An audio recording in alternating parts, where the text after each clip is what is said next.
Este foi o memento dos vivos.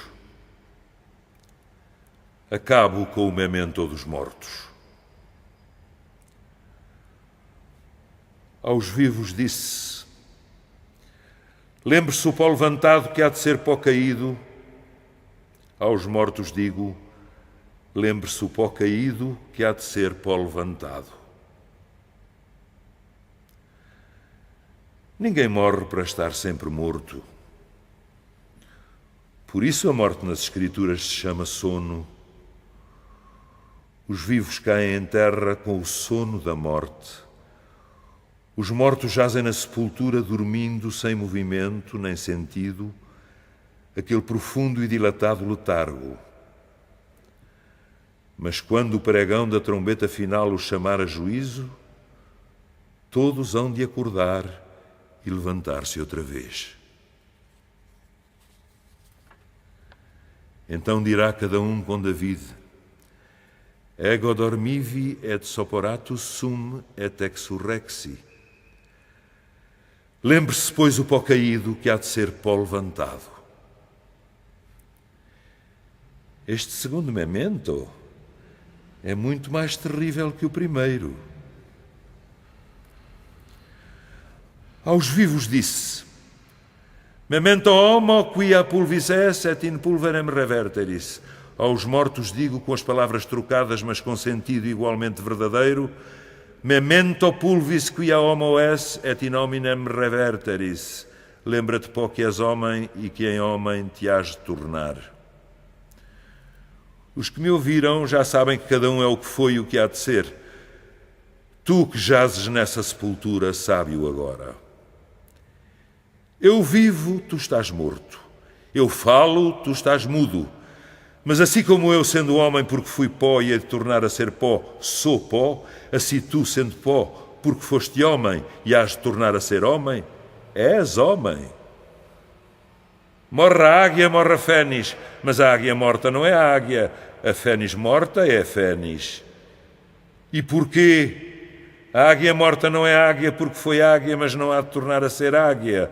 A fénis morta é fénis, porque foi fénis e há de tornar a ser fénis. Assim és tu que jazes nessa sepultura. Morto, sim, desfeito em cinzas, sim, mas em cinzas como as da fénis. A fénis desfeita em cinzas é fénis porque foi fénis e há de tornar a ser fénis. E tu, desfeito também em cinzas, és homem porque foste homem e hás de tornar a ser homem. Não é a proposição nem comparação minha, senão da sabedoria e verdade eterna. Ouçam os mortos, ou um morto que, melhor que todos os vivos, conheceu e pregou a fé da imortalidade. In nidulo meo moriar et sicut fênix multiplicabo dies meos. Morrerei no meu ninho, diz Jó, e como fénis multiplicarei os meus dias. Os dias soma-os a vida, diminui-os a morte e multiplica-os a ressurreição. Por isso, Jó, como vivo, como morto e como imortal, se compara a fénis. Bem pudera este grande herói, pois chamam ninho a sua sepultura, comparar-se à rainha das aves, como rei que era, mas falando de si e conosco naquela medida em que todos somos iguais, não se comparou à águia senão à fénis, porque o nascer águia é fortuna de poucos, o renascer fénis é a natureza de todos. Todos nascemos para morrer e todos morremos para ressuscitar. Para nascer, antes de ser, tivemos necessidade de pai e mãe que nos gerasse. Para renascer depois de morrer como a fénis, o mesmo pó em que se corrompeu e desfez o corpo é o pai e a mãe de que havemos de tornar a ser gerados.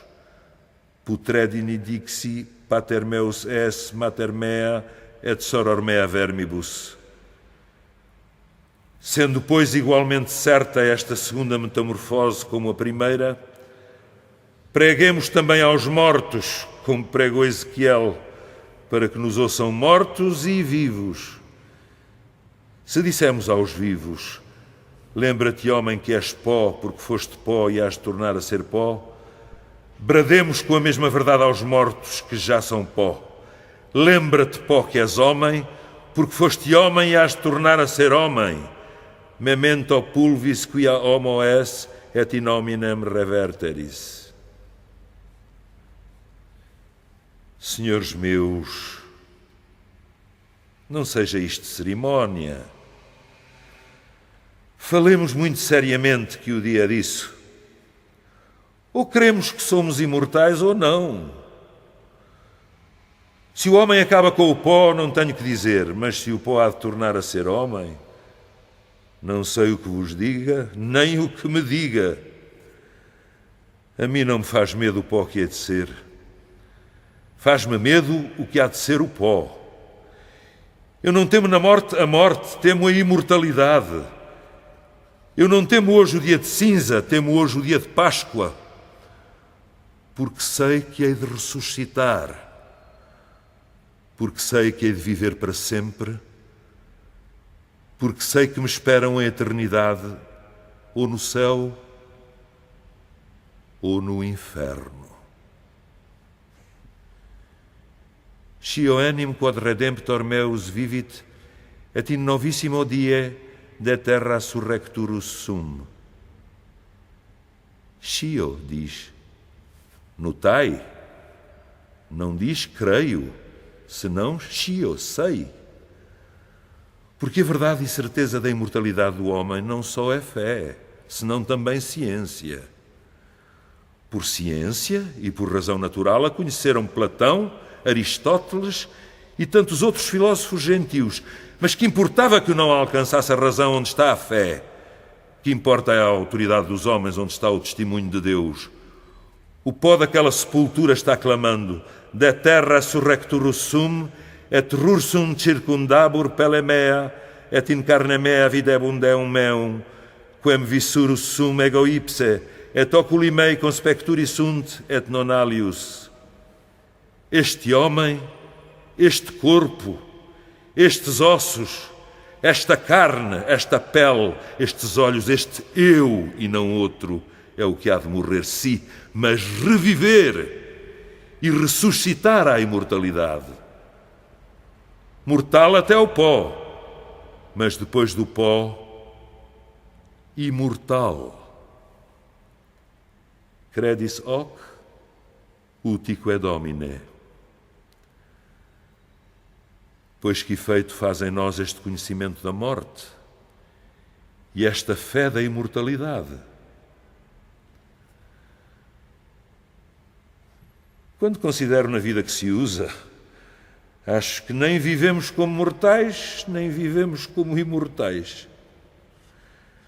Não vivemos como mortais, porque tratamos das coisas desta vida como se esta vida fora eterna. Não vivemos como imortais, porque nos esquecemos tanto da vida eterna como se não houvera tal vida. Se esta vida fora imortal e nós imortais, que havíamos de fazer senão o que fazemos? Estai comigo. Se Deus, assim como fez um Adão, fizera dois, e o segundo fora mais sisudo que o nosso, nós havíamos de ser mortais como somos, e os filhos do outro Adão haviam de ser imortais. E estes homens imortais que haviam de fazer neste mundo? Isto mesmo que nós fazemos? Depois que não coubessem no paraíso e se fossem multiplicando, haviam-se de estender pela terra, haviam de conduzir de todas as partes do mundo todo o bom, precioso e deleitoso que Deus para eles tinha criado. Haviam de ordenar cidades e palácios, quintas, jardins, fontes, delícias, banquetes, representações, músicas, festas e tudo aquilo que pudesse formar uma vida alegre e deleitosa. Não é isto que nós fazemos. e muito mais do que eles haviam de fazer, porque o haviam de fazer com justiça, com razão, com modéstia, com temperança, sem luxo, sem soberba, sem ambição, sem inveja e com concórdia, com caridade, com humanidade. Mas como se ririam então, e como pasmariam de nós aqueles homens imortais, como se ririam das nossas loucuras, como pasmariam da nossa cegueira, vendo-nos tão ocupados, tão solícitos, tão desvelados pela nossa vidazinha de 2 dias e tão esquecidos e descuidados da morte, como se fôramos tão imortais como eles. Eles sem dor nem enfermidade, nós enfermos e gemendo. Eles vivendo sempre, nós morrendo. Eles não sabendo o nome à sepultura, nós enterrando uns a outros. Eles gozando o mundo em paz e nós fazendo demandas e guerras pelo que não havemos de gozar. Homenzinhos miseráveis, haviam de dizer, homenzinhos miseráveis, loucos, insensatos, não vedes que sois mortais? Não vedes que haveis de acabar amanhã? Não vedes que vos hão de meter debaixo de uma sepultura e que de tudo quanto andais afanando e adquirindo não haveis de lograr mais que 7 pés de terra? Que dou disse e que cegueira é logo a vossa? Não sendo como nós, quereis viver como nós. Assim é. Morimur ut mortales, vivimus ut immortales. Morremos como mortais que somos e vivemos como se fôramos imortais. Assim o dizia Séneca gentio à Roma gentia. Vós a isto dizeis que Séneca era um estoico, e não é mais ser cristão que ser estoico. Séneca não conhecia a imortalidade da alma, o mais a que chegou foi duvidá-la, e contudo entendia isto.